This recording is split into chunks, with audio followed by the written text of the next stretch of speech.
जय श्री राधे। जागरण 27 मई 2021। किसान संगठनों की साख गति 120 शब्द प्रति मिनट, कुल शब्द 430। प्रारंभ करें। इस पर आश्चर्य नहीं कि अपनी साख के साथ धार्मिक हो चुके संयुक्त किसान मोर्चा का विरोध प्रदर्शन फीका रहा विराम। इस विरोध प्रदर्शन के दौरान लहराए गए काले झंडे वस्तुतः किसान संगठनों को ही मुंह चढ़ाते दिखे। विराम। अपने आंदोलन के 6 माह पूरे होने पर विरोध प्रदर्शन का आयोजन एक ऐसे समय किया गया जब कृषि मंत्रालय का यह आकलन सामने आया है कि कोरोना संकट के बाद भी खाद्यान्न की रिकॉर्ड पैदावार होने जा रही है। विराम।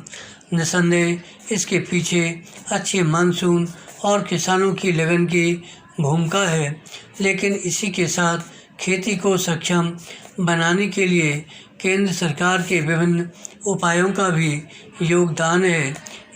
इनमें न्यूनतम समर्थन मूल्य और खाद्य सब्सिडी से लेकर किसान सम्मान निधि जैसे कई कदम भी शामिल हैं। विराम।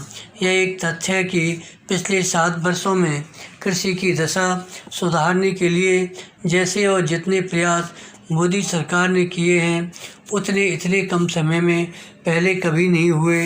इस सरकार ने हाल में कृषि उपज की खरीद का पैसा सीधे किसानों के खाते में भेजने का जो काम शुरू किया, उससे बिचौलियों को भले मायूस होना पड़ रहा हो, लेकिन इसमें संदेह नहीं कि किसान लाभान्वित हो रहे हैं। इसके बावजूद आंदोलन की राह पर निकले किसान संगठन इस झूठ को सच साबित करने में जोर लगाए हुए हैं कि यह सरकार तो किसानों की दुश्मन है। पैरा। आंदोलनरत किसान संगठनों और उन्हें हवा दे रहे राजनीतिक दलों को यह समझ आ जाए तो बेहतर कि झूठ के पैर नहीं होते और निराधार आरोपों के सहारे किसी को बहुत समय तक बरगलाया नहीं जा सकता। विराम। यदि किसान संगठनों को किसानों की भीड़ जुटाने में मुश्किल पेश आ रही है तो इसका कारण केवल कोरोना नहीं बल्कि यह भी है कि आम किसानों को उनकी सच्चाई समझ में आ गई है। वे जान गए हैं कि उन्हें बरगलाकर किसान नेता और कुछ विपक्षी राजनीतिक दल अपना उल्लू सीधा करने की कोशिश कर रहे हैं।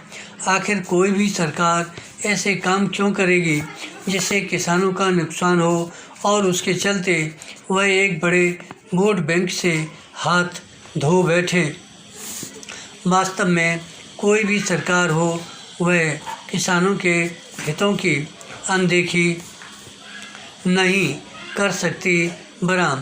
इसी के साथ वह यह भी नहीं कर सकती कि विपक्षी दलों की गोद में बैठे किसान संगठनों के कहने पर संसद द्वारा पारित कानूनों को वापस ले ले। विराम। दुर्भाग्य से इस कोरोना काल में सड़क पर बैठे किसान संगठन यही जिद पकड़े हुए हैं और वह भी तब जब सुप्रीम कोर्ट भी ऐसे किसी नतीजे पर नहीं पहुंचा है कि नए कृषि कानून किसानों के लिए अहितकारी हैं। धन्यवाद। श्री हरदास।